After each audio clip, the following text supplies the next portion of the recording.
ದೇವರಿಗೆ ಸ್ತೋತ್ರವಾಗಲಿ. ಇನ್ನೊಂದು ವಾರ್ತೆ ನಾವು ದೇವರ ಸನ್ನಿಧಾನದಲ್ಲಿ ಸೇರಿಕೊಂಡು ದೇವರಿಗೆ ಆರಾಧನೆ ಮಾಡ್ತಕ್ಕಂಥ ಭಾಗ್ಯತೆ ದೇವರೇ ನಮ್ಮೆಲ್ಲರಿಗೂ ಕೊಟ್ಟರ. ದೇವರಿಗೆ ಸ್ತೋತ್ರ. ಅನೇಕ ಜನರು ತನ್ನ ಒಂದು ಪೋರ್ಗ್ರಾಮ್ ವಿಷಯದಲ್ಲಿ ಮತ್ತು ಊರ್ ಕಡೆ ಹೋಗ್ಯಾರ. ಪೋರ್ಗ್ರಾಮ್ದಾಗ ದೇವರು ಅನೇಕ ಜನರಿಗೆ ಸಹಾಯ ಮಾಡ್ತಾರ. ಅನೇಕ ಜನರಿಗೆ ಈ ರೀತಿಯಾಗಿ ದೇವರೇ ಅವರಿಗೆ ನಡೆಸ್ಕೊಡ್ತಾರ. ದೇವರಿಗೆ ಸ್ತೋತ್ರವಾಗಲಿ. ಈ ಒಂದು ಸಂದರ್ಭದಲ್ಲಿ ನಾವು ನಿಜವಾಗ್ಲೂ ಇಲ್ಲಿವರೆಗೆ ನಾವು ಆರಾಧನಾ ಮೂಲಕವಾಗಿ ದೇವರಿಗೆ ಮಹಿಮೆ ಪಡಿಸಲಿಕ್ಕೆ ದೇವರು ಸಹಾಯ ಮಾಡ್ಯಾರ. ಮತ್ತು ನಾವು ಸ್ವಲ್ಪ ಸಮಯ ಮಾತ್ರ ನಾವು ವಾಕ್ಯ ಧ್ಯಾನ ಮಾಡೋಕ್ಕೂ ಮರಿ ಅಪೊಸ್ತಲರ ಕೃತ್ಯದಾಗ 2ನೇ ಅಧ್ಯಾಯದಾಗ 21ನೇ ವಚನದಿಂದ ನಾವು ವಾಕ್ಯದ ಕಡೆ ಹೋಗರಿ. ನಾವು ವಾಕ್ಯದ ಕಡೆ ಹೋಗುವಾಗ ನಾವು ಕಣ್ಮುಚ್ಚಿ ಪ್ರಾರ್ಥನೆ ಮಾಡಿ ವಾಕ್ಯದ ಕಡೆ ಹೋಗರಿ.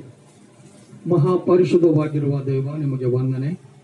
ಇಲ್ಲಿವರೆಗೆ ಪ್ರಭಾ ನಿಮ್ಮನ್ನು ಆರಾಧಿಸುವ ಭಾಗ್ಯತೆ ನಮ್ಮೆಲ್ಲರಿಗೆ ಕೊಟ್ಟಿರಿ. ಸ್ತೋತ್ರ ಪ್ರಭಾ. ನಮ್ಮ ಮಧ್ಯದಾಗೆ ನೀವಿದ್ದು ನಮ್ಮೆಲ್ಲರೊಂದಿಗೆ ಕರ್ತನೆ ವಾಕ್ಯದ ಮೂಲಕವಾಗಿ ಮಾತಾಡಿ ಈಗ ಪ್ರಭಾ ಸತ್ಯದ ವಾಕ್ಯ ನಾವು ಎಲ್ಲರೂ ತಿಳಿದುಕೊಂಡು ಆ ಸತ್ಯದ ಮಾರ್ಗದಲ್ಲಿ ಪ್ರಭಾ ನಡೀತಕ್ಕಂಥ ಒಳ್ಳೆ ಭಾಗ್ಯತೆ ನಮ್ಮೆಲ್ಲರಿಗೂ ನೀವು ಕೊಟ್ಟು ಸಹಾಯ ಮಾಡ್ತೀರಿ ಎಂದು ಯೇಸು ಕ್ರಿಸ್ತನ ನಾಮದಲ್ಲಿ ಬೇಡುತ್ತೇವೆ ಸ್ವಾಮಿ. ಆಮೇನ್, ಆಮೇನ್, ಆಮೇನ್. ಹಲ್ಲೆಲೂಯಾ. ಏನಂತ್ರಿ 2ನೇ ಅಧ್ಯಾಯ 21ನೇ ವಚನದಾಗ ಈ ರೀತಿಯಾಗಿ ಬರಲ್ಪಟ್ಟದ. ಏನಂತ್ರಿ 21. ಆದರೂ ಕರ್ತನ ನಾಮವನ್ನು ಹೇಳಿಕೊಳ್ಳುವ ಎಲ್ಲರಿಗೆ ರಕ್ಷಣೆವಾಗುವುದು ದೇವರು ಹೇಳುತ್ತಾನೆ ಎಂಬುದೇ. ಹಲ್ಲೆಲೂಯಾ. ದೇವರು ಹೇಳ್ತಕ್ಕಂಥ ಮಾತು ಏನದ ಅಂತಂದ್ರ, ಈ ಭೂಮಿ ಮೇಲೆ ಹುಟ್ಟಿರುವ ಪ್ರತಿ ಸಹೋದರ ಸಹೋದರಿಗೆ ಅದು ಯಾವಾಗಾದ್ರೆ ಕರ್ತನ ನಾಮವನ್ನು ಹೇಳಿಕೊಳ್ಳುವವರೆಲ್ಲರಿಗೂ ಅಂತ ದೇವರು ಹರ ಅಂತ ಹೇಳಿ ನಂಬಬೇಕಾಗ್ಯದ. ದೇವರು ಹರ ಅಂತ ಕೇಳಿದ್ರೆ ಭಯ ಪಡಿಬೇಕಾಗ್ಯದ. ದೇವರ ಚಿತ್ತದಾನುಸಾರವಾಗಿ ನಡಿಬೇಕಂತ ಕೇಳಿ ಅಧೀನವಾಗಿರ್ಬೇಕಾಗ್ಯದ. ಯಾವಾಗಾದ್ರೂ ಜನಾಂಗದವರು ಈ ರೀತಿಯಾಗಿ ದೇವರಿಗೆ ಭಯ ಮತ್ತು ಭಕ್ತಿಯಿಂದ ನಡ್ಕೊಂಡು ಹೋಗುತ್ತಾರೋ ಅಂತ ಎಲ್ಲ ಜನರಿಗೆ ಏನ್ ಮಾಡ್ತಾರಂತ್ರಿ, ರಕ್ಷಣೆ ಅಂತಂದ್ರೆ ಒಂದು ಉರಿದಾಗ ಸಿಕ್ಕಿಬಿದ್ದಂತ ವ್ಯಕ್ತಿಗೆ ಹೊರಗೆ ತೆಗೆದಕ್ಕೂ ರಕ್ಷಣೆ ಅಂತಾರ. ಒಂದ್ ವೇಳೆ ನೀರಾಗ ಮುಳುಗು ಹೋಗ್ತಕ್ಕಂಥ ವ್ಯಕ್ತಿಗೆ ಹೊರಗೆ ತೆಗೆದ್ರು ಅದಕ್ಕೆ ರಕ್ಷಣೆ ಅಂತಾರ. ಒಂದ್ ವೇಳೆ ಫಾಶಿ ಹಾಕೊಂಡು ಯಾರ ಸಾಗತ್ತರು ಅವರಿಗೆ ಬಿಡಿಸ್ಕೊಂಬದು ರಕ್ಷಣೆ ಅಂತಾರ. ಇವತ್ತು ನಾವು ನೀವು ಪಾಪ ಎಂಬ ಉರಿಯಲ್ಲಿ ಇದ್ದಿದ್ದೆವು, ಪಾಪ ಎಂಬ ಒಂದು ಸಮುದ್ರದಲ್ಲಿ ಇದ್ದಿದ್ದೆವು. ಇವತ್ತು ನಾವು ನೀವು ಪಾಪ ಎಂಬ ಒಂದು ಭಯಂಕರವಾಗಿರ್ತಕ್ಕಂಥ ಸಾವಿಗೆ ನಾವು ಬಲಿ ಆಗಿದ್ದೆವು. ಆದ್ರೆ ಯಾರಾದರೂ ದೇವರಿಗೆ ಈ ರೀತಿಯಾಗಿ ನಂಬುತ್ತಾರೋ ಅವರಿಗೆ ಮಾತ್ರ ರಕ್ಷಣೆ ಅದಂತ. ಆ ರಕ್ಷಣೆ ಹೊಂದಲಕ್ಕ ಎಷ್ಟೋ ಜನರು ಇಷ್ಟಪಡ್ಲತ್ತಾರ. ಕರಡಿಗೆ ರಕ್ಷಣೆ ಎಲ್ಲದ್ರಿಗೆ ಅದ ಅಂತ್ರಿ. ಹಾಗೆ ಇಷ್ಟಪಟ್ಟರು ಏನ್ ಪ್ರಯೋಜನ ಇಲ್ಲ. ಅದ್ರ ಸಣ್ಣ ಕಷ್ಟ ಬಿ ಅನುಭವಿಸ್ಬೇಕಾಗ್ಯದ. ಯಾವಾಗ ಆತನ ಚಿತ್ತದಾನುಸಾರವಾಗಿ ನಾವು ನಡೀತೇವೋ ಅವಾಗ ಮಾತ್ರ ಈ ಕಷ್ಟಗಳು ಅನುಭವಿಸನಾಗೆ ನಮಗೂ ರಕ್ಷಣೆ ಆಯ್ತದ. ಇಲ್ಲೋದ್ರ ರಕ್ಷಣೆ ಎಂದಿಗೆ ಆಗ್ಲಕ್ಕ ಸಾಧ್ಯನಿಲ್ಲ. ಒಬ್ಬ ಸಹೋದರ ಹಿಂಗೆ ಸಮುದ್ರದಾಗ ಹೋಗ್ಯಾನಂತ, ಮುಳುಗ್ಲತ್ತನಂತ. ಮುಳುಗ್ತಕ್ಕಂಥ ಒಂದು ಸಂದರ್ಭದಲ್ಲಿ ಒಬ್ಬ ಸಹೋದರ ಬಂದ್ ಕಸಿ ಏನ್ ಮಾಡಿನಂತ, ಅರೆ ನೀ ಸತ್ತೋಯ್ತಪ್ಪ, ನೀ ಮತ್ತ ನನ್ನ ಕೈ ಹಿಡ್ಕೋ, ನೀ ಹೊರಗೆ ಬಾ ಅಂತಂದ್ರ, ಇಲ್ಲ ನೀ ನನಗೆ ಕಾಪಾಡಬಾರ್ದು, ನನ್ನ ದೇವ್ರು ಬಂದು ನನಗೆ ಕಾಪಾಡಬೇಕು ಅಂತಂದ್ರೆ ಅವ ಏನ್ ಮಾಡಿನ ಬಿಟ್ಕೊಟ್ಟು ಬಾಜಿ ಹಾಕ್ಯಾನ. ಇನ್ನೊಂದ್ಸಲ ದೇವ್ರು ಏನ್ ಮಾಡ್ಯಾರಂತ ಅಂತಂದ್ರ ಒಂದು ಹಡಗ ತಗೊಂಡು ಬಂದಾರಂತ. ನೋಡಪ್ಪ, ನೀ ನೀರಾಗ ಮುಳುಗು ನಡೆದಿದಿ, ಮತ್ತ ಈ ಹಡಗದಾಗ ಬಾ, ನೀ ಬಚಾಸ್ತಿ ಅಂದಂತ. ಇಲ್ಲ ನೀ ಇಲ್ಲ, ನನ್ನ ದೇವ್ರೇ ಬಂದು ಕಾಪಾಡ್ತಾರ ಅಂತ ಕೇಸಿ ಹೇಳ್ಯಾನಂತ. ದೇವ್ರು ಹೊಂಟೋಗ್ಯಾರ. ಇನ್ನ ಜರ ಒಳಗೆ ಹೋಯ್ತಿಲ್ಗಿ ನೀರು ಅಲ್ಲ ಕೊಲ್ಲಿಯಾಗಿ ಬಹಳಷ್ಟು ಹೆಚ್ಚಾಗ್ಯಾವಂತ. ಆ ಸಂದರ್ಭದಲ್ಲಿ ಏನ್ ಮಾಡಿರಂದ್ರ ದೇವ್ರು ಒಂದು ಹೆಲಿಕಾಪ್ಟರ್ದಾಗ ಬಂದಾರಂತ. ಹೆಲಿಕಾಪ್ಟರ್ಗೆ ಬಂದ ಕಸಿ ಅಂದಾರಂತ, ಬಾಪ ನೀ ಮುಳುಗಿ ಸತ್ತೋಯ್ತಿ, ನೀ ಮುಳುಗಿ ಸಾಯ್ಬೇಡ, ಮತ್ತೆ ನೀ ಬಾ ಅಂತ ಅಂದಾರಂತ. ಅಂದ್ರೆ ಇಲ್ಲ ಇಲ್ಲ ಇಲ್ಲ, ನನ್ನ ದೇವ್ರಿಗೆ ಬಂದು ನನಗೆ ಕಾಪಾಡ್ತಾರ, ನೀ ಹೋಗು ಅಂದರಂತ. ಅದ್ರ ಬಾದ್ ದೇವ್ರು ಹೊಂಟೋಗ್ಯಾರ. ದೇವ್ರು ಹೊಂಟೋಗಿದ ಮೇಲೆ ಏನಂತಂದ್ರ ದಮ್ಮಿಗೆ ಬಂದನ, ನೀರು ಕುಡಿಯತನ, ದೇವ್ರೇ ದೇವ್ರೇ ಅಲ್ಲತ್ತಂತ. ದೇವ್ರೇ ದೇವ್ರೇ ಅಂತಂದಿನಾಗ ದೇವ್ರಂದ್ರಂತ, ನಿನಗೆ ನಾ ಕಾಪಾಡಕ್ಕೆ ನಾ 3 ಸಲ ಬಂದಿದ್ದೇನೆ. ನಾ 3 ಸಲ ಬಂದ ಕಸಿ ನೀನು ಕಾಪಾಡಕ್ ಬಂದ್ರ ನೀ ಬಾ ಅಂತಂದ್ರ ನೀ ಬಂದಿಲ್ಲ, ಏನ ಬರಲ್ಲ. ಏನಾಯ್ತು ಪಾಪ? ಏನಾಯ್ತು ಅಂದ್ರ ವಿಶ್ವಾಸಘಾತ ಆಯ್ತು. ನಾ ಹೇಳಿಂದು ಯಾಕೆ ಕೇಳಲು ಹೋದ? ನಾ ಹೇಳಿಂದು ಯಾಕೆ ಕೇಳಲು ಹೋದ? ನಾನು ಯಾಕೆ ನಂಬಲ್ ಹೋದ? ನಾ ಯಾಕೆ ಹಿಂಗ ಮಾಡ್ದ? ಪ್ರಯೋಜನ ಏನೂ ಇಲ್ಲ. ಪ್ರಯೋಜನ ಮಾತ್ರ ಏನಿಲ್ಲ. ದೇವ್ರು 3 ಅವಕಾಶ ಕೊಡ್ತಾರ. ಅವಕಾಶದಾಗ ಮನುಷ್ಯ ಒಂದ್ ವೇಳೆ ತಿಳಿದುಕೊಂಡನು ಅಂತಂದ್ರ ಇರ್ತಾನ, ಒಂದ್ ವೇಳೆ ತಿಳ್ಕೊಂಬಲ್ ಹೋದನು ಅಂತಂದ್ರ ಮತ್ತ ಎಲ್ಲಿ ಯಾವ ಪರಿಸ್ಥಿತಿಯಲ್ಲಿ ಸಿಕ್ಕಿ ಬೀಳ್ತಾನ ಮನುಷ್ಯ ಮಾತ್ರ ಗೊತ್ತಿಲ್ಲ. ಆ ರೀತಿಯಾಗಿ ಇವತ್ತು ನಾವು ನಿಜವಾಗ್ಲು ನಂಬತಕ್ಕಂಥ ಜನರಿಗೆ ಏನಂತ್ರಿ ಅಲ್ಲ ಅಲ್ಲ ಕರ್ತನ ನಾಮವನ್ನು ಹೇಳಿಕೊಳ್ಳು ಒಬ್ಬರೆಲ್ಲರಿಗೂ ರಕ್ಷಣೆಯಾಗುವುದೆಂದು ದೇವರು ಹೇಳ್ತಾನೆ ಎಂಬುದೇ ಅಂತ. ಇಸ್ರೇಲ ಜನರು ನನ್ನ ಮಾತುಗಳನ್ನು ಲಾಲಿಸಿರಿ. ನಜರೇತಿನ ಯೇಸು ಇದಿದನಲ್ಲ, ದೇವರು ನಿಮಗೂ ತಿಳಿದಿರುವಂತೆ ಆತನು ಕೈಯಿಂದ ಮಹತ್ತುಗಳನ್ನು, ಅದ್ಭುತಗಳನ್ನು, ಸೂಚಕ ಕಾರ್ಯಗಳನ್ನು ನಿಮ್ಮಲ್ಲಿ ನಡೆಸಿ ಆತನನ್ನು ತನ್ನಗೆ ಮೆಚ್ಚುಗೆಯಾದವನೆಂದು ನಿಮಗೆ ತೋರಿಸಿಕೊಟ್ಟನು. ಆ ಯೇಸು ದೇವರ ತರ ಸಂಕಲ್ಪಕ್ಕೂ ಬಹಿಸದ ಜ್ಞಾನಕ್ಕೂ ಅನುಸಾರವಾಗಿ ಒಪ್ಪಿಸಲ್ಪಟ್ಟಿರಲು ಅಂತ್ರಿ. ನೀವು ಅನ್ಯ ಜನರ ಕೈಯಿಂದ ಆತನನ್ನು ಶಿಲುಬೆಗೆ ಹಾಕಿಸಿ ಕೊಂದಿರಿ. ನೀವು ಯಾರಿಗೆ ಕೊಂದಿರಿ ಅಂತಂದ್ರ ನಜರೇತಿನ ಯೇಸು. ಆ ನಜರೇತ್ ಎಂಬ ಊರಲ್ಲಿ ಆತ ಹುಟ್ಟಿರ್ತಕ್ಕಂಥ ಸ್ಥಳ ಅಲ್ಲ, ಯಾವಾಗಾದ್ರ ಆ ಊರಿಗ ಅವ್ರ ತಾಯಿ ತಂದೆ ನಿವಾಸ ಮಾಡ್ತಿದ್ರು. ಆ ಸ್ಥಳದಲ್ಲಿ ಆತ ಹುಟ್ಟಿರುವಾಗ ಆತಗೆ ಏನು ಮಾಡಿರ ಅಂದ್ರ ಆತಗೆ ಕೊಂದು ಬಿಟ್ಟಲ್ಲ. ಯಾರು ಕೊಂದಿರಂದ್ರ ಅನ್ಯರು. ಅನ್ಯರು ಅಂದ್ರ ನಂಬಲಂತ ಜನರು. ದೇವ್ರ ಹರ ಅಂತ ನಂಬಲ್ಲ, ದೇವ್ರು ನಮ್ಗೆ ಕಾಪಾಡ್ತಾರ ಅಂತ ಹೇಳಿ ನಂಬಲ್ಲ, ದೇವ್ರು ನಮ್ಗೆ ಒಂದಿನ ತಪ್ಪು ಮಾಡಿದ್ರೆ ಶಿಕ್ಷೆ ಕೊಡ್ತಾರ ಅಂತ ಹೇಳಿ ನಂಬಲ್ಲ. ಅಂತ ಜನರಿಗೆ ದೇವ್ರೇನ ಅಂತಂದ್ರ ಅಂತ ಜನರೇನಂತಂದ್ರ ಯೇಸು ಸ್ವಾಮಿಗೆ ಶಿಲುಬೆಗೆ ಹಾಕ್ಯಾರ. ಶಿಲುಬೆಗೆ ಯಾಕೆ ಹಾಕ್ಯಾರ ಗೊತ್ತಾ? ರೋಗಿಗಳಿಗೆ ಸ್ವಸ್ಥ ಮಾಡ್ಯಾರ, ಕುಡ್ಡರಿಗೆ ಕಾಣ ಕೊಟ್ಟಾರ, ಕುಂಟರಿಗೆ ಕಾಲು ಕೊಟ್ಟಾರ, ಕಿವಿಡರಿಗೆ ಕಿವಿ ಕೊಟ್ಟು, ಮೂಕರಿಗೆ ಮಾತಾಡುವ ಶಕ್ತಿ ಕೊಟ್ಟಂತ ದೇವರು, ಸತ್ತಿರ್ತಕ್ಕಂಥ ಜನರಿಗೆ ಎಬ್ಸಿರ್ತಕ್ಕಂಥ ಜನರು ಆ ದೇವರು ಆ ಸಂದರ್ಭದಲ್ಲಿ ಅನೇಕ ಅದ್ಭುತಗಳು ಮಾಡಿದ್ವಿ. ಆ ಅದ್ಭುತಗಳು ಮಾಡಬಾರ್ದಂತ ಕೇಶಂದ್ರ ಹೊಟ್ಟೆ ಕೆಚ್ಚಲಿನಂದ್ರೆ ಯೇಸು ಸ್ವಾಮಿಗೆ ಶಿಲುಬೆದ ಮೇಲೆ ಅಂದ್ರೆ ಕೊಂದ್ಯಾರ. ನಿಜವಾಗಲು ಸತ್ಯಕ್ಕೆ ನಾವು ಪ್ರೀತಿ ಮಾಡಲಿದ್ರ ನಮಗೆ ಬಿಡುಗಡೆ ಇಲ್ಲ. ಇವತ್ತು ಸತ್ಯ ಮನುಷ್ಯ ಏನ್ ಮಾಡ್ತದ ಅಂದ್ರ ಸ್ವತಂತ್ರವಾಗಿ ಮಾಡ್ತದ.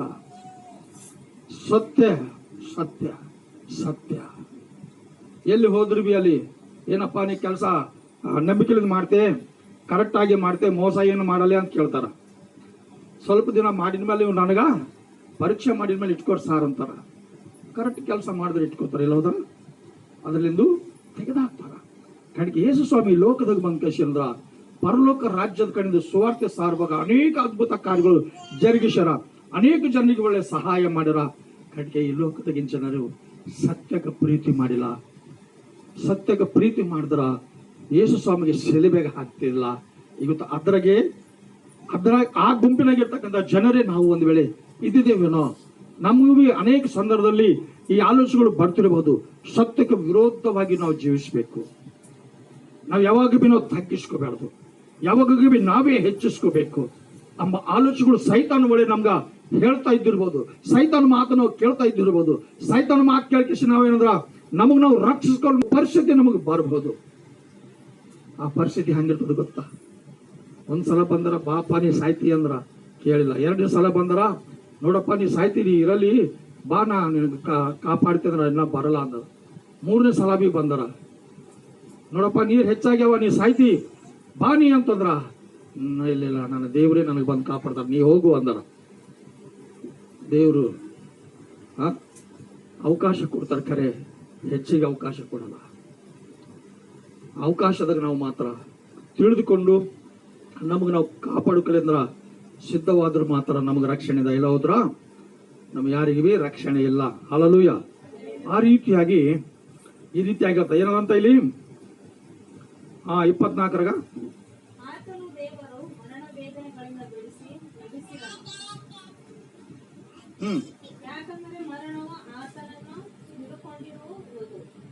ಅಸಾಧ್ಯವಾಗಿತ್ತು. ಎದಕ್ಕಂತ? ಯೇಸು ಸ್ವಾಮಿ ಬರಬೇಕು, ಯೇಸು ಸ್ವಾಮಿ ಬರಬೇಕು, ಶಿಕ್ಷೆ ಹೊಂದಬೇಕು, ಅವಮಾನ ಹೊಂದಬೇಕು, ರಕ್ತ ಸುರಿಸ್ಬೇಕು, ಗಾಯವಾಗಬೇಕು, ಪ್ರಾಣ ಕೊಡಬೇಕು, ಇವೆಲ್ಲ ಓಕೆ ಅದ. ಆದ್ರೆ ಮರಣ ಯಾಕೆ ಹೊಂದಬೇಕಾಗಿತ್ತು ಅಂದ್ರ, ಸಮಾಧಿ ಯಾಕೆ ಸೇರ್ಬೇಕಂದ್ರ, ಸಮಾಧಿ ಆತಗೆ ಹಿಡಿಲಕ್ಕಾಗಲ್ಲ, ಮರಣ ಆತಗೆ ಹಿಡ್ಕೊಳಕ್ಕಾಗಲ್ಲ. ಯಾಕಂದ್ರ ಅದು ಅಸಾಧ್ಯವಾಗ್ಯದ. ಯಾಕಂದ್ರ ಸೃಷ್ಟಿ ಮಾಡಿರ್ತಕ್ಕಂಥ ದೇವರಿಗೆ ಹಿಡಿಬೇಕಂದ್ರ ಆಗಲ್ಲ. ಏನಾಯ್ತದ ಅಲ್ಲ? ಈ ರೀತಿಯಾಗಿ ದೇವರಿಗೆ ಅಂತಂದ್ರ ಈ ರೀತಿಯಾಗಿ ಏನೋ ದೇವ್ರಿಗೆ ಅದ್ಭುತವಾದ ರೀತಿಯಲ್ಲಿ ನಡೆಸ್ಕೊಟ್ಟಿರ್ತಕ್ಕಂಥ ಸಂದರ್ಭದಲ್ಲಿ ಇವತ್ತು ನಾವು ಈ ರೀತಿಯಾಗಿ ಹೇಳ್ತದ ವಾಕ್ಯ 25 ಆತನ ವಿಷಯದಲ್ಲಿ ದಾವೀದನು ಆತನನ್ನು ಯಾವಾಗಲೂ ನನ್ನೆದುರಿನಲ್ಲಿರುವುದನ್ನು ನೋಡುತ್ತಿದ್ದೆನು. ನಾನು ಕದಲದಂತೆ ಆತನು ನನ್ನ ಬಲಗಡೆಯಲ್ಲೇ ಇದ್ದಾನೆ. ಹಲ್ಲೆಲೂಯಾ. ದೇವರು ನಮ್ಮ ಬಲಗಡೆಯಲ್ಲಿ ಇರಬೇಕು. ಆತನು ನಮ್ಮ ಬಲಗಡೆಯಲ್ಲಿ ಇರ್ಬೇಕಾದ್ರೆ ನಾವು ಹೆಂಗಿರ್ಬೇಕಂದ್ರ ನಂಬಿಕಸ್ಥರಾಗಿರ್ಬೇಕು. ಅವಾಗ ಮಾತ್ರ ಈ ರೀತಿಯಾಗಿ ಯಾಕೆ ಬರ್ದಂದ್ರ 25 ಆತನ ವಿಷಯದಲ್ಲಿ ದಾವೀದನು ಕರ್ತನು ಯಾವಾಗಲೂ ನನ್ನ ಎದುರಿನಲ್ಲಿ ಅದನ್ನು ನೋಡುತ್ತಿದ್ದೇನೆ ಅಂತ. ಎಲ್ಲರಂತ ದೇವರು ನಮ್ಮ ಕಣ್ಣಿಗೆ ಮಾತ್ರ ಕಾಣಿಸಲ್ಲ. ದೇವರು ನಮ್ಮ ಸುತ್ತ ಮಾತ್ರ ಅಕ್ಕದಲ್ಲಿ ಪಕ್ಕದಲ್ಲಿ ಮುಂದೆ ಹಿಂದಗಡೆ ಉಳಿದ ಕಸಿ ನಮಗೆ ಅಂದ್ರೆ ಅನೇಕ ಅಪಾಯಗಳದು ಸಮಸ್ಯೆಗಳದು ದೇವರು ಕಾಪಾಡುತ್ತಾನೆ. ಅಲ್ಲ, ಈ ಮಾತು ಯಾಕೆ ಹೇಳ್ತಾರ ಅಂತಂದ್ರ ಅನೇಕ ಅಪಾಯಗಳಿಗೆ, ಅನೇಕ ಕೇಡುಗಳಿಗೆ, ಅನೇಕ ಹಿಂಸೆಗಳಿಗೆ ಗುರಿಯಾಗಿರ್ತಕ್ಕಂಥ ದಾವೀದ ರಾಜು ಅಲ್ಲತನ, ಅರೇ ನನಗೆ ಯಾರು ಕಾಪಾಡ್ತಾರ ಅಂತ ಆ ಹಿಂದಿನ ಸರಿ ಏನೋ ತಿಳ್ಕೊಂಡ ನಾ ಧ್ಯಾನ ಮಾಡ್ತಕ್ಕಂಥ ದೇವ್ರೇ ನನಗೆ ಕಾಪಾಡ್ತಾರ. ಅಲ್ಲ, ನಾ ಕೂಗತಕ್ಕಂಥ ದೇವ್ರೇ ನನಗೆ ಸಹಾಯ ಮಾಡ್ತಾರ ಅಂತ ಚಂದ್ರ ಈ ಮಾತುಗಳೇನಂತಂದ್ರ ಆತ ಧೈರ್ಯ ಎಂದು ಹೇಳ್ತಾರ. ಏನಿಲ್ಲ ಅಲ್ಲ, ಈ ರೀತಿಯಾಗಿ ಹೇಳ್ತಾರ ಆತ. ಮತ್ತೇನಂತ? ಆದ ಕಾರಣ ನನ್ನ ಹೃದಯವು ಹರ್ಷಿಸಿತು, ನನ್ನ ನಾಲಿಗೆಯು ಉಲ್ಲಾಸ ಧ್ವನಿಯನ್ನು ಮಾಡಿತು. ಹಲ್ಲೆಲೂಯಾ. ಇವತ್ತು ದೇವ್ರಿಗೆ ನಾವು ಸ್ತುತಿ ಮಾಡೋದು ಎದಕ್ಕೆ ಗೊತ್ತಾ? ಅದಕ್ಕೆ ನಾವೆಲ್ಲರೂ ಕಲ್ಕಸಿ ದೇವ್ರಿಗೆ ಸ್ತೋತ್ರ ಮಾಡೋದು, ದೇವ್ರಿಗೆ ಕೃತಜ್ಞತೆ ಹೇಳೋದು, ಏನೇನೋ ಮಾಡ್ತಾ ಇದ್ದೋ ಇದಲ್ಲ, ಇದೆಲ್ಲ ಮಾಡೋದು ಯಾತಕ್ಕ ಅಂತಂದ್ರ ಆತನು ಮಾಡ್ತಕ್ಕಂಥ ಮೇಲಿಗಾಗಿ ಕೃತಜ್ಞತೆ ಸ್ತುತಿ ಮಾಡಬೇಡ್ದ? ಖಂಡಿತವಾಗಿ ಮಾಡ್ಬೇಕು, ಹೆಚ್ಚಾಗಿ ಮಾಡ್ಬೇಕು. ನಮ್ಮ ಬಲ ಸಾಕಾಗಲು ಹೋದ್ರ ಬಿ ದೇವ್ರಿಗೆ ನಾವು ಮಾಡ್ಬೇಕು. ಬಲ ಸಾಕಾಗಲ್ಲ ಅಲ್ಲ, ಶರೀರ ಸಿದ್ಧವಾಗಿರ್ತಕ್ಕಂಥ ಮನಸ್ಸು ಸಹಕಾರಿಯಾಗಿರಲ್ಲ ಅಂತ ಒಂದೊಂದ್ಸಲ ನಿಜವಾಗ್ಲು ಅವು ಬಿ ನಡ್ಬರ್ಕ್ ಬರ್ತಾವ ಅಲ್ಲ. ಬಂದ್ರು ಬಿ ನಾವು ಅದಕ್ಕೆ ಬಿ ಅಂಜಿಬಾರ್ದು. ನಾವು ವರ್ಷನಾಗ ಒಮ್ಮಾಳಿ ಎಡ್ಡಳಾಗ್ಲಿ ದೇವ್ರಿಗೆ ನಾವು ಕೃತಜ್ಞತೆ ಹೇಳುವಾಗ, ಬರ್ತ್ಡೇ ಕಾರ್ಯಕ್ರಮ ಆಗ್ಲಿ, ಮ್ಯಾರೇಜ್ ಡೇ ಆಗ್ಲಿ, ನಮಗ್ ದೇವ್ರು ಸುಖವಾಗಿ ಇಟ್ಟಾರ ಅಂತ ಹೇಳಿ ಕೃತಜ್ಞತೆ ಪ್ರಾರ್ಥನಾ ಕೂಟಗಳು ಮನೆಗೆ ಇಟ್ಕೊಂಬೋದಾಗ್ಲಿ, ಈ ರೀತಿಯಾಗಿ ಮಾಡುವಾಗ ಕೆಲವು ಸಂದರ್ಭದಲ್ಲಿ ನಾವು ನಿಜವಾಗ್ಲೂ ನಮ್ಮ ಗಳಿಕೆಯ ನಿಮಿತ್ತವಾಗಿ, ನಮ್ಮ ಕೆಲಸದ ನಿಮಿತ್ತವಾಗಿ ಕೆಲವು ದುಡ್ಡುಗಳು ನಮ್ಮಲ್ಲಿ ವ್ಯವಸ್ಥೆ ಮಾಡಕ್ಕೆ ಇರಲ್ಲ. ಇದ್ದಿನ ದುಡ್ಡಿನಾಗಿ ಮಾಡ್ರಿ, ಆನಂದ ಪಡಿರಿ. ನೀವು ಆನಂದ ಪಟ್ಟರೆ ದೇವ್ರು ಆನಂದ ಪಡಿತಾರ. ಯಾವಾಗ ನಾವು ದೇವ್ರು ಮತ್ತೆ ಆನಂದ ಪಡಿತೀವೋ ಅದ್ರಾಗ ಆನಂದವೇ ಆನಂದ ಇರ್ತಾವ, ಸಂತೋಷನೇ ಸಂತೋಷ ಇರ್ತಾವ, ಏನಿರಲ್ಲ. ಯಾಕಂದ್ರೆ ಸಂತೋಷ, ಸಮಾಧಾನ, ಆನಂದ ಕೊಡೋರು ಯಾರು? ದೇವರು. ಆ ದೇವ್ರಿಗೆ ನಾವು ನಿಜವಾಗ್ಲು ಹೆಚ್ಚಾಗಿ ಈ ರೀತಿಯಾಗಿ ನಾವು ಆರಾಧನೆ ಮಾಡಕ್ಕೆ ಸಿದ್ಧವಾಗಿರ್ಬೇಕು. ಹೆಂಗದಂತ? ಅದೇ ಕಾರಣ ನನ್ನ ಹೃದಯವು ಹರ್ಷಿಸಿತು, ನನ್ನ ನಾಲಿಗೆಯು ಉಲ್ಲಾಸ ಧ್ವನಿಯನ್ನು ಮಾಡಿತು, ನನ್ನ ಶರೀರವು ನಿರೀಕ್ಷೆಯಿಂದ ನೆಲೆಯಾಗಿರುವುದು ಅಲ್ಲ. ಯಾಕಂದರೆ ನೀನು ನನ್ನ ಜೀವಾತ್ಮವನ್ನು ಪಾತಾಳದಲ್ಲಿ ಬಿಡುವುದಿಲ್ಲ. ಹಲ್ಲೆಲೂಯಾ. ಎಲ್ಲಿ ಬೀಳೋದಿಲ್ಲ ಅಂತ್ರಿ? ಯಾರಿಗೆ? ಯಾರಾದ್ರೂ ನಂಬುತ್ತಾರೋ, ಯಾರಾದ್ರೂ ನಂಬಿ ಅದ್ರ ಪ್ರಕಾರವಾಗಿ ನಡೀತಾರೋ ಅವರಿಗೆ ಮಾತ್ರ. ನೀರಾಗ ಮುಳುಗಿ ಹೋಗ್ತಕ್ಕಂಥ ವ್ಯಕ್ತಿಗೆ ದೇವ್ರು ಹೇಳಾರೆ, ಪಾಪ ನೀ ಸಾಯ್ತಿಲ್ಲ ಹೋದ್ರ ಅಂತಂದ್ರೆ ಬಂದಿಲ್ಲ 3 ಸಲ. ಹಂಗ ನಮ್ಮ ಪರಿಸ್ಥಿತಿ ಇರ್ತದ. ಯಾವಾಗ ದೇವ್ರು ನಮಗೆ ಬರ್ತಾರ ಅಲ್ಲ. ನಾವು ಪ್ರಾರ್ಥನೆ ಇಟ್ಕೋಬೇಕಂತ ಆಸೆ ಮಾಡ್ತೇವೆ, ನಾವು ಈ ರೀತಿಯಾಗಿ ನಾವು ಏರ್ಪಾಟ್ ಮಾಡ್ಬೇಕಂತ ಆಸೆ ಮಾಡ್ತೇವೆ. ಅದು ಆಗಲ್ಲ. ಯಾಕೆ ಗೊತ್ತಾ? ಅಲ್ಲಿ ಸೈತಾನ ಬಿ ಕಾರ್ಯ ಮಾಡ್ತದ ಅಲ್ಲ. ಸೈತಾನ ಮಾತು ನಾವು ಕೇಳ್ಬಾರ್ದು, ದೇವ್ರ ಮಾತು ಕೇಳ್ಕೇಶ ಅಂದ್ರ ಆ ರೀತಿಯಾಗಿ ನಾವು ಮಾಡಿದೇವ್ ಅಂದ್ರ ದೇವ್ರು ಏನ್ ಮಾಡ್ತಾರಂದ್ರ ನಮಗೂ ನಮ್ಮ ಜೀವಕ್ಕೂ ಪಾತ್ರದಲ್ಲಿ ಸೇರಲ್ಲಪ್ಲೆ ದೇವ್ರೇ ರಕ್ಷಿಸಿ ದೇವರೇ ನಮಗ್ ಕಾಪಾಡ್ತಾರ. ದೇವ್ರು ನಮಗ್ ರಕ್ಷಿಸಿ ದೇವ್ರು ಕಾಪಾಡಿದ್ರು ಮಾತ್ರ ನಮಗೆ ಭದ್ರವಾದ ಸಹಾಯ, ಭದ್ರವಾದ ಕೌಲಿ ಆಧರಣೆ ನಮಗಿರ್ತದೆ. ಇಲ್ಲ ಹೋದ್ರ ಇರ್ಲಕ್ಕ ಸಾಧ್ಯನೇ ಇಲ್ಲ. ಏನ್ ಸಾಧ್ಯದ ಅಲ್ಲ? ಮತ್ತೇನಂತ? ನಿನ್ನ ಪ್ರಿಯನಿಗೆ ಕೊಳೆಯುವ ಅವಸ್ಥೆಯನ್ನು ನೋಡಗೊಳಿಸುವುದಿಲ್ಲ. ಏನಂತ್ರಿ? ಬಹಳಷ್ಟು ಜನರು ಅಂತಂದ್ರ ಕೊಳತು ಹೋಯ್ತಾರ, ಹಾಳಾಗಿ ಹೋಯ್ತಾರ, ನಾಶವಾಗಿ ಹೋಯ್ತಾರ. ಗುರುತು ಇಲ್ಲಪ್ಪಲೆ ಆಗೋಯ್ತದ, ನೆನಪಿಲ್ಲಪ್ಪಲೇನೆ ಆಗೋಯ್ತದ. ಏನಾಗಲ್ಲ ಅಲ್ಲ. ಕರಡಿಕೆ ಆಕೆ ಯಾರಿಗಾದ್ರೂ ಪ್ರೀತಿ ಮಾಡ್ತಾರೋ ಅವ್ರೆಲ್ಲರಿಗೂ ಏನದಂತ್ರಿ ಕೊಳಿತಕ್ಕಂತ ಅವಕಾಶನೇ ದೇವ್ರು ನೋಡೇ ಬಿಡಲ್ಲ ಅಂತ. ಕೊಳೆದರ ದೂರ ಅಲ್ಲ. ಯಾಕಂದ್ರೆ ದೇವ್ರ ಚಿತ್ತ ಹಂಗದ, ದೇವ್ರ ಬಲ್ಲಿ ದೇವ್ರ ಪ್ರೀತಿ ಹಂಗದ. ಯಾಕಂದ್ರ ದೇವ್ರ ಪ್ರೀತಿ ಪ್ರತಿಯೊಬ್ಬರಿಗೆ ಏನ್ ಕೊಡ್ತಂದ್ರ ನಿತ್ಯ ಜೀವ ಕೊಡ್ದ. 28 ಜೀವ ಮಾರ್ಗಗಳನ್ನು ನನಗೆ ತಿಳಿಯಪಡಿಸಿದೆ, ನಿನ್ನ ಸಮ್ಮುಖದಲ್ಲಿ ನನ್ನನ್ನು ಆನಂದ ಭರಿತನಾಗ ಮಾಡುವೆ ಎಂದು ಹೇಳಿದಾನೆ. ಸಹೋದರರೇ, ಮೂಲ ಪಿತ್ರವಾದ ದಾವೀದನ ವಿಷಯದಲ್ಲಿ ನಾನು ಧೈರ್ಯದಿಂದ ನಿಮ್ಮ ಸಂಗಡ ಮಾತಾಡಬಹುದು. ಏನೆಂದರೆ ಅವನು ತೀರಿ ಹೋಗಿ ಉಣಲ್ಪಟ್ಟನು, ಅವನ ಸಮಾಧಿ ಈ ದಿನದವರೆಗೂ ನಮ್ಮಲ್ಲಿ ಇದೆ.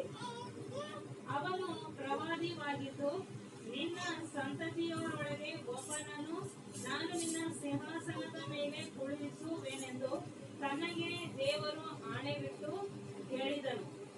ಬಲ್ಲವನಾಗಿ ಮುಂದಾಗುವುದನ್ನು ಕಂಡು ಕ್ರಿಸ್ತ ಪುನರುತ್ಥಾನವನ್ನೇ ಕುರಿತು ಆತನು ಪಾತಾಳದಲ್ಲಿ ಬಿಡಲ್ಪಡಲಿಲ್ಲವೆಂತಲೂ ಆತನ ಶರೀರವು ಕೊಳೆಯುವ ಅವಸ್ಥೆಯನ್ನು ಅನುಭವಿಸೋದಿಲ್ಲವೆಂತಲೂ ಹೇಳಿದರು.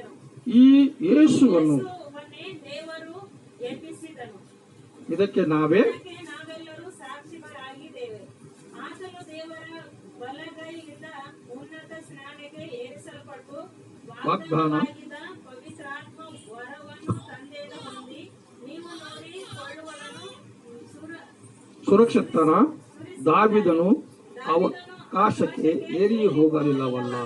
ತಾನೇ ಹೇಳುವ ಮಾತೇನೆಂದರೆ, ನಾನು ನಿನ್ನ ವಿರೋಧಿಗಳನ್ನು ನಿನ್ನ ಪಾದಗಳಿಗೆ ಪೀಠವಾಗಿ ಮಾಡುವ ತನಕ ನನ್ನ ಬಲಗಡೆಯಲ್ಲಿ ಕೂತುಕೊಂಡಿರುವನು. ಕರ್ತನು ನನ್ನ ಒಡೆಯನಿಗೆ ನುಡಿದನು ಎಂಬುದೇ. ಹಲ್ಲೆಲೂಯಾ. ದೇವರು ನಿಜವಾಗಲೂ ಈ ಭೂಮಿ ಮೇಲೆ ಇರ್ತಕ್ಕಂಥ ಎಲ್ಲ ದುಷ್ಟರಿಗೆ ಏನ್ ಮಾಡ್ಯಾರಂದ್ರ ಕಾಲ ಕೆಳಗೆ ಬೆಳಪನೆ ಮಾಡ್ಯಾರ. ಯೇಸು ಸ್ವಾಮಿ ಕಾಲ ಕೆಳಗೆ ಎಲ್ಲರೂ ಬಿದ್ದಾರ. ಯಾರ್ಯಾರು ಬಿದ್ದಾರಂದ್ರ ಶಕ್ತಿಮಂತರು, ಮೊಂಡು ಜನರು, ದುಷ್ಟು ಜನರು, ಅಹಂಕಾರಿಗಳು, ರಾಜ್ಯರು, ಎಲ್ಲರೂ ಅಲ್ಲ, ಎಲ್ಲರೂ ಆತನ ಪಾದದ ಮೇಲೆ ಬಿದ್ದಾರೆ. ಯಾವಾಗ ಅಂತಂದ್ರ ಯಾವಾಗಾದ್ರೂ ಯೇಸು ಸ್ವಾಮಿ ಸತ್ತು ಸಮಾಧಿಯಾಗಿ 3 ದಿನದಲ್ಲಿ ತಿರುಗಿ ಎದ್ದು ಬಂದು 40 ದಿನ ಈ ಭೂಲೋಕದಲ್ಲಿ ಅನೇಕ ಜನರಿಗೆ ಕಾಣಿಸಿಕೊಂಡು ಪರಲೋಕಕ್ಕೆ ಹೋಗತಕ್ಕಂಥ ಒಂದು ಸಂದರ್ಭದಲ್ಲಿ ಎಲ್ಲರಿಗೆ ಹೋಗಿ ನಾ ಬರ್ತೀನಿ, ಎಲ್ಲರೂ ಸಿದ್ಧವಾಗಿ ಇರಕ್ಕೆ ಪ್ರಯಾಸ ಪಡಿರಿ ಅಂತಂದಿನಾಗ ನಿಜವಾಗ್ಲು ಅನೇಕ ಜನ ನೋಡ್ಕೇಶಂದ್ರ ಬೆರಗಾಗಿ ಅನೇಕ ಜನ ಆತನ ಪಾದದ ಕೆಳಗೆ ಬಂದು ಬಿದ್ದರ. ಅನೇಕ ಜನರು ನಮಗ್ ತಪ್ಪಾಯ್ತು ಸ್ವಾಮಿ, ನಮಗ್ ಕ್ಷಮಿಸು ಸ್ವಾಮಿ, ನಮಗ್ ಕಾಪಾಡು ಸ್ವಾಮಿ ಅಲ್ಲ, ಈ ಶಬ್ದಗಳು ಹೇಳ್ಕೊತ ಅದನ್ನ ಪಾದದ ಕೆಳಗೆ ಅಂದ್ರೆ ಬಿದ್ದಾರ. ದೇವರೇ ನಮ್ಗೆ ತಪ್ಪಾಗಿದ, ನಮಗ್ ನೀನೆ ಕಾಪಾಡು ಅಂತ ಹೇಳಿ ಬಿದ್ದಿನಾಗ ನಿಜವಾಗ್ಲು ಅವಾಗ ಹೋಗ್ಕೇಶಂದ್ರ ದೇವರು ಪರಲೋಕ ರಾಜ್ಯದಲ್ಲಿ ತಂದಿ ಬಲಗಡಿಯಲ್ಲಿ ಏನಂತಂದ್ರೆ ಹೋಗಿ ಆತ ಸಿಂಹಾಸದ ಮೇಲೆ ಅಂದ್ರ ದೇವ್ರು ಕೂತ್ಕೊಳ್ಳಕ್ಕೆ ಇಷ್ಟಪಟ್ಟರ. ಅಲ್ಲಿ ತನಕ ಮಾತ್ರ ಆತ ಏನ್ ಮಾಡ್ಯಾರ, ಅನೇಕ ಅವಮಾನಗಳು, ಅನೇಕ ದುಃಖಗಳು, ಅನೇಕ ವೇದನೆಗಳು ಅಲ್ಲ, ಭಯಂಕರವಾಗಿರ್ತಕ್ಕಂಥ ರೀತಿಯಲ್ಲಿ ತನಗೆ ತಾನು ತಗ್ಗಿಸಿಕೊಂಡೇನಂತಂದ್ರ ಈ ಭೂಲೋಕದಲ್ಲಿರ್ತಕ್ಕಂಥ ದುಷ್ಟರು, ಗರಿಷ್ಠರು, ಪಾಪಿಗಳಿಗೆ, ಮೊಂಡು ಜನರಿಗೆ ಎಲ್ಲರಿಗೆ ಪ್ರೀತಿ ಮಾಡಿ ಎಲ್ಲರಿಗೆ ಹೇಳಿರ್ತಕ್ಕಂಥ ಮಾತೇನಂದ್ರ ನಾನೇ ಸತ್ಯವು ಜೀವವು ಮಾರ್ಗ ಅಲ್ಲ. ಸತ್ಯಕ್ಕೆ ನೀವು ನಂಬ್ರಿ, ಅದು ಸತ್ಯ ನಿಮಗೆ ಅಂದ್ರೆ ಬಿಡುಗಡೆ ಕೊಡ್ತ ಅಂತ ಹೇಳಿರುವಾಗ ಅನೇಕ ಜನರು ನಂಬಲಿಲ್ಲ, ಕೆಲವು ಜನರು ಮಾತ್ರ ನಂಬ್ಯಾರ, ಇನ್ನು ಅನೇಕ ಜನರು ನಂಬಬೇಕು. ಹಲ್ಲೆಲೂಯಾ. ಮತ್ತೇನದಂತ ಮತ್ತೇನದಂತ 36 ಅದಾದ ಆದದರಿಂದ ನೀವು ಶಿಲುಬೆಗೆ ಹಾಕಿಸಿದ ಈ ಯೇಸುವನ್ನೇ ದೇವರು ಒಡೆಯನಾಗಿಯೇ ಕ್ರಿಸ್ತನಾಗಿಯೂ ಮಾಡಿದನೆಂಬುದು ಇಸ್ರಾಯೇಲ್ ಕುಲದವರಿಗೆಲ್ಲ ನಿಸ್ಸಂದೇಹವಾಗಿ ತಿಳಿದಿರಲಿ ಎಂದು ಹೇಳಿದರು. ಇದನ್ನು ಅವರು ಕೇಳಿ ಹೃದಯದಲ್ಲಿ ಅಲಂಗು ನೆಟ್ಟದಾಗಿ ಪೇತ್ರನನ್ನು ಉಳಿದ ಅಪೊಸ್ತಲರನ್ನು, ಸಹೋದರರೇ, ನಾವೇನು ಮಾಡಬೇಕು ಎಂದು ಕೇಳಲು ಪೇತ್ರನು ಅವರಿಗೆ, ನಿಮ್ಮ ಪಾಪಗಳು ಪರಿಹಾರವಾಗುವುದಕ್ಕಾಗಿ ನಿಮ್ಮಲ್ಲಿ ಪ್ರತಿಯೊಬ್ಬರು ದೇವರ ಕಡೆಗೆ ತಿರುಗಿಕೊಂಡು ಯೇಸು ಕ್ರಿಸ್ತನ ಹೆಸರಿನ ಮೇಲೆ ದೀಕ್ಷಾಸ್ನಾನ ಮಾಡಿಸಿಕೊಳ್ಳಿರಿ. ದೇವರಿಗೆ ಸ್ತೋತ್ರವಾಗಲಿ. ಇವತ್ತು ಈ ಲೋಕದಾಗ ಅನೇಕ ಜನರಿಗೆ ನಾವು ಮೊಟ್ಟ ಮೊದಲಾಗಿ 21ನೇ ವರ್ಷದಾಗ ನಾವು ನೋಡಿದೇವಲ್ಲ ಅಲ್ಲ, ಆತಗೆ ನಾವು ಯಾರಾದರೂ ನಂಬುತ್ತಾರೋ ಅವರಿಗೆ ಮಾತ್ರ ರಕ್ಷಣೆ ಅದ ಅಲ್ಲ. ರಕ್ಷಣೆ ಹೊಂದಬೇಕಾದ್ರ ಇವತ್ತು ಯಾರಿಗೆ ನಂಬೇಕಂದ್ರ ಯೇಸು ಕ್ರಿಸ್ತನಿಗೆ. ಆತ ಮಾತ್ರ ನಂಬಿ ಆತನ ಹೆಸರು ಮೇಲೆ ಮಾತ್ರ ದೀಕ್ಷಾಸ್ನಾನ ತೆಗೆದುಕೊಂಡು ಯಾರಾದರೂ ಆ ರೀತಿಯಾಗಿ ನಡೀತಾರೋ ಅವರೆಲ್ಲರಿಗೆ ರಕ್ಷಣೆ, ಖಂಡಿತವಾದ ರಕ್ಷಣೆ ಅದ. ಏನಿಲ್ಲ, ಏನದಂತ ದೀಕ್ಷಾಸ್ನಾನ ಮಾಡಿಸಿಕೊಳ್ಳಿರಿ, ಆಗ ನೀವು ಧನವನ್ನು ಹೊಂದುವಿರಿ. ಆ ವಾಗ್ದಾನವು ನಿಮಗೂ ನಿಮ್ಮ ಮಕ್ಕಳಿಗೂ ದೂರವಾಗಿರುವವರೆಲ್ಲರಿಗೂ ಮತ್ತು ನಮ್ಮ ದೇವರಾಗಿರುವ ಕರ್ತನು ತನ್ನ ಕಡೆಗೆ ಕರೆಯುವವರೆಲ್ಲರಿಗೆ ಮಾಡೋಣವಾಗಿದೆ ಎಂದು ಹೇಳಿದನು. ಹಲ್ಲೆಲೂಯಾ. ಇವತ್ತು ನಿಜವಾಗಲು ಇವತ್ತು ಪ್ರತಿಯೊಬ್ಬೊಬ್ಬರಿಗೆ ದೇವರೇ ಈ ರೀತಿಯಾಗಿ ಸಹಾಯ ಮಾಡ್ತಾರ.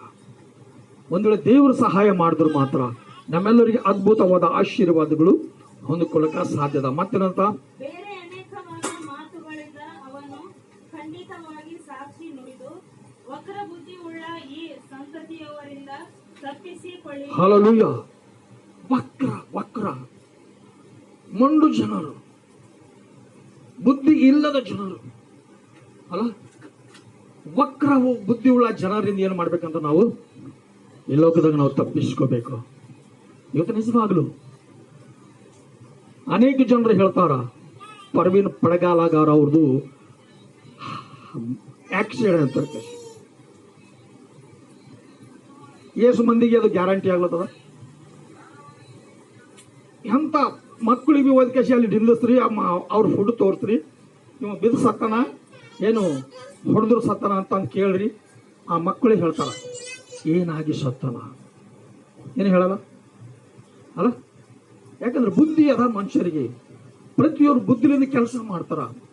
ಆ ಮುಖ ನೋಡಿದ್ರು ಅನೇಕ ಜನರು ಯಾರು ಭೀ ನೋಡ್ಲಿ, ಆತನ ಒಂದು ಮುಖ ನೋಡಿದ್ರ ಹೊಡೆದ್ರು ಸತ್ತನ ಅಂತ ಕಿಶಂದ್ರ ಮುಖ ತೋರಿಸೋದ್ರ ಕರೆಕ್ಟ್ಗೆ ಅವರೆಲ್ಲ ತರ ಆಕ್ಸಿಡೆಂಟ್ ಆಗ್ಯದ. ಅಂತ ದೊಡ್ಡ ಮೋಸ. ದೇವರು ಅವಕಾಶ ಕೊಡ್ತಾರ. ಒಂದ್ ವೇಳೆ ದೇವರು ಆತ ಒಂದ್ ವೇಳೆ ಶಿಕ್ಷೆ ಕೊಟ್ಟರು ಅಂತಂದ್ರ ಆ ಗುರುಪಿನಾಗ ಎಷ್ಟಾದ್ರೂ ಜನರು ಹರನು, ಆ ಎಲ್ಲ ಜನರು ಏನಂದ್ರ ಭಯಂಕರವಾಗಿರ್ತಕ್ಕಂಥ ಅವಮಾನಕ್ಕೆ ಗುರಿ ಆಗ್ತಾರ. ಕೊನೆಗೆ ಬರ್ಬೇಕಾದ್ರ ದೇವ್ರು ಒಂದ್ ವೇಳೆ ಕ್ಷಮಾಪಣೆ ಬೀಳಕ್ಕೆ ಅವಕಾಶ ಕೊಡ್ತಾರ. ಇಲ್ಲ ಹೋದ್ರ ಪರಿಸ್ಥಿತಿ ಏನಾಯ್ತದ ಗೊತ್ತಿಲ್ಲ. ಏನ್ ಗೊತ್ತದ? ಯಾರಿಗೂ ಗೊತ್ತಿಲ್ಲ ಅಲ್ಲ. ಆ ರೀತಿಯಾಗಿ ಇಲ್ಲಿ ನಾವು ನೋಡ್ಬೇಕಾದ್ರೆ ಏನದಂತ ಇಲ್ಲಿ ವಕ್ರ ಬುದ್ಧಿ ಉಳ್ಳ ಈ ಸಂತತಿಯವರಿಂದ ತಪ್ಪಿಸಿಕೊಳ್ಳಿರಿ ಎಂದು ಅವರನ್ನು ಎಚ್ಚರಿಸಿದನು. ಅವನ ಮಾತಿಗೆ ಒಪ್ಪಿಕೊಂಡವರು ದೀಕ್ಷಾಸ್ನಾನ ಮಾಡಿಸಿಕೊಂಡರು. ಆ ದಿವಸ ಸುಮಾರು 3,000 ಜನರು ಅವರಲ್ಲಿ ಸೇರಿದರು. ಇವರು ಅಪೊಸ್ತಲರ ಬೋಧನೆ ಬೋಧನೆಯನ್ನು ಸಹೋದರರು ಅನ್ನು ಅನನ್ಯತೆಯಲ್ಲಿಯೂ ರೊಟ್ಟಿ ಮುರಿಯೋದರಲ್ಲಿಯೂ ಪ್ರಾರ್ಥನೆಗಳಲ್ಲಿಯೂ ನಿರಂತರಾಗಿದ್ದರು. ಎಲ್ಲರಿಗೂ ಎಲ್ಲರೂ ಭಯ ಉಂಟಾಯಿತು. ಉಂಟಾಯಿತು. ಇದಲ್ಲದೆ ಅನೇಕ ಅದ್ಭುತ ಕಾರ್ಯಗಳನ್ನು ಸೂಚಕ ಕಾರ್ಯಗಳನ್ನು ಅಪೊಸ್ತಲರ ಕೈಯಿಂದ ನಡೆದವು. ನಂಬಿದವರೆಲ್ಲರೂ ಒಗ್ಗಟ್ಟಾಗಿದ್ದು ತಮ್ಮ ತಮ್ಮ ದೇವಾಲಯನು ಮೃದುವಾಗಿ ಮೃದುವಾಗಿ ಅನುಭವಿಸುತ್ತಾ ತಮ್ಮ ತಮ್ಮ ರಸೊತ್ತು ಮಾನು ವಸ್ತುಗಳನ್ನು ಮಾರಿ ಬಂದ ಹಣವನ್ನು ಎಲ್ಲರಿಗೂ ಅವರವರ ಅಗತ್ಯವಿದ್ದ ಹಾಗೆ ಹಂಚಿ ಇದ್ದರು. ಕೊಟ್ಟು ಅವರು ದಿನಾಲು ಅವರು ಏಕ ಮನಸ್ಸಿನಿಂದ ಮನಸ್ಸಿನಿಂದ ದೇವಾಲಯದಲ್ಲಿ ಕೂಡುತ್ತಾ ಮನೆ ಮನೆಗಳಲ್ಲಿ ರೊಟ್ಟಿ ಮುರಿದು ಉಲ್ಲಾಸದಿಂದಲೂ ಉಲ್ಲಾಸದಿಂದಲೂ ಸರಳ ಹೃದಯದಿಂದಲೂ ಊಟ ಮಾಡುತ್ತಾ ಇದ್ದರು. ದೇವರನ್ನು ಕೊಂಡಾಡುವರಾಗಿಯೂ ಜನರೆಲ್ಲರ ದಯವನ್ನು ಹೊಂದುವರಾಗಿಯೂ ಇದ್ದರು. ಕರ್ತನ ರಕ್ಷಣೆಯ ಮಾರ್ಗದಲ್ಲಿರುವವರನ್ನು ದಿನಾಲೂ ಅವರ ಮಂಡಲಿಗೆ ಸೇರಿಸುತ್ತಿದ್ದರು. ಇವತ್ತು ದೇವರು ಸರಿಂದ ಹಾಂದಲ್ಲಿ ದಿನನಿತ್ಯ ನಾವೇಂದ್ರ ಕೃತಜ್ಞತೆ ಸ್ತುತಿ ಮಾಡಕ ನಾವು ಸಿದ್ಧವಾಗಿರ್ಬೇಕು. ಯಾವಾಗ ಅದನ್ನು ದಿನನಿತ್ಯ ನಾವು ದೇವರಿಗೆ ಕೃತಜ್ಞತೆ ಸ್ತುತಿ ಮಾಡ್ತೀವೋ ಅವಾಗ ನಾವು ಆಶೀರ್ವಾದಿಸಲ್ಪಡ್ತೀವೋ, ಅವಾಗ ನಾವು ಅಭಿವೃದ್ಧಿ ಹೊಂದುತ್ತೀವೋ, ಅವಾಗ ನಾವು ಎಲ್ಲರೂ ಸುಖವಾಗಿರ್ತೀವಿ. ಇವತ್ತು ನಮ್ಮ ಪರಿಸ್ಥಿತಿ ಏನದ ನಮಗೆ ಕೊನೆ ಇಲ್ಲ. ನಿಜವಾಗಲು ಮನುಷ್ಯನ ಮರಣ ಯಾವಾಗ ಬರ್ತದ, ಹ್ಯಾಂಗ್ ಬರ್ತದ, ಯಾಕೆ ಬರ್ತದ ಕೊನೆ ಇಲ್ಲ. ಒಂದ್ಸಲ ಹುಟ್ಟಿದೆ ಅಂದ್ರೆ ಒಂದ್ಸಲ ಅಲ್ಲ ಕಡ್ಗೆ ಅದು ಯಾವಾಗ ಬರ್ತದ ಕೊನೆ ಇಲ್ಲ. ಭಾಳ ಮಂದಿ ಆಯ್ತಾವ ಅದೇ ಈಡ್ ಜಲ್ದಿ ಯಾಕೆ ಬಂತು, ಹಂಗ್ಯಾಕೆ ಬಂತು, ಹಂಗೆ ಬರಣಿತ್ತು, ಹಿಂಗೆ ಬರಣಿತ್ತು ಅಂತಾರ ಅಲ್ಲ. ಅದು ಯಾವಾಗ ಬರ್ತದೆ, ಯಾರಿಗೆ ಕೊನೆ ಅದ? ಅದಕ್ಕೆ ನಾವು ಮರಣ ಬರೋಕ್ಕಿಂತ ಮೊದಲು, ನಮಗೆ ಮರಣ ಸೋಲಿಸೋದಕ್ಕಿಂತ ಮೊದಲು ನಾವೆಂದ್ರೆ ಎಲ್ಲರೂ ತನಗೆ ತಾನು ತಗ್ಗಿಸ್ಕೊಂಡು ಆ ಮರಣಕ್ಕೆ ಸೋಲಿಸ್ಲಿಕ್ಕೆ ನಾವು ಸಿದ್ಧವಾದ್ರೆ ಮಾತ್ರ ನಮಗೆ ಜಯ ಜೀವಿತ ಅದ. ಜಯ ಜೀವಿತ ಎಲ್ಲಿದ ಅಂದ್ರ ದೇವರು ನಮಗೆ ಪರಲೋಕ ರಾಜ್ಯದಾಗ ಕೊಡ್ತಾರ. ಏನು ಕೊಡಲ್ಲ? ಪರಲೋಕ ರಾಜ್ಯದಾಗಿಂದು ಜೀವಿತ ಈಸ್ ದಿನ ಅಂತಿಲ್ಲ, ನಿರಂತರವಾದ ಜೀವಿತ, ಸದಾ ಕಾಲ ಇರ್ತಕ್ಕಂಥ ಜೀವಿತ ಅಲ್ಲಿ ದೇವರೇ ಕೊಡ್ಲಕ್ಕೆ ಅಂತಂದ್ರ ಸಿದ್ಧವಾಗಿರ. ಈ ಓದಿರ್ತಕ್ಕಂಥ ವಾಕ್ಯ ದೇವರು ನಮ್ಮೆಲ್ಲರಿಗೆ ಆಧಾರವಾಗಿದ್ದು ಆಶೀರ್ವಾದ ಮಾಡಲಿ. ನಾವು ಕಣ್ಮುಚ್ಚರಿ ಪ್ರಾರ್ಥನೆ ಮಾಡ್ಕೊಂಡು ನಾವು ಮುಕ್ತಾಯ ಮಾಡ್ಕೊಂಬರಿ. ಹಾಲೆಲೂಯಾ, ಸ್ತೋತ್ರ, ವಂದನೆಗಳು. ಮಹಾಪರಿಶುದ್ಧವಾಗಿರುವ ದೇವ ನಿಮಗೆ ವಂದನೆಗಳು ಕರ್ತನೆ. ಈಗೋ ಪ್ರಭು ಈ ಒಂದು ಸಂದರ್ಭದಲ್ಲಿ ಸ್ವಾಮಿ ವಾಕ್ಯದ ಮೂಲಕವಾಗಿ ನಮ್ಮೆಲ್ಲರಿಗೆ ಮಾತಾಡಿದ್ದಕ್ಕಾಗಿ ಸ್ತೋತ್ರ. ಅದ್ಭುತವಾದ ರೀತಿಯ ಸ್ವಾಮಿ ನಮ್ಮನ್ನು ಬಲಪಡಿಸೋದಕ್ಕಾಗಿ ಸ್ತೋತ್ರ. ಈ ವಾಕ್ಯದ ಪ್ರಕಾರವಾಗಿ ನಡ್ಕೊಂಡು ಹೋಗ್ಲಿಕ್ಕೆ ನಮ್ಮೆಲ್ಲರಿಗೆ ಜ್ಞಾನವು, ತಿಳುವಳಿಕೆಯು, ಭಯ, ಭಕ್ತಿ, ನಮಗೆ ವಿಶ್ವಾಸದ ಜೀವಿತವನ್ನು ನೀಡಿ ಪ್ರಭು. ಪ್ರಾರ್ಥನೆ ಮೂಲಕವಾಗಿ ನಾವು ಜಯ ಹೊಂದುವಂತ ಮಕ್ಕಳಾಗಲಿಕ್ಕೆ ನಮ್ಮೆಲ್ಲರಿಗೆ ಸಹಾಯ ಮಾಡ್ತೀರಿ ಎಂದು ಯೇಸು ಕ್ರಿಸ್ತನ ನಾಮದಲ್ಲಿ ಬೀಳ್ತೇವೆ ಸ್ವಾಮಿ. ಆಮೇನ್, ಆಮೇನ್, ಆಮೇನ್. ಹಾಲೆಲೂಯಾ. ದೇವರ ಸ್ತೋತ್ರವಾಗಲಿ.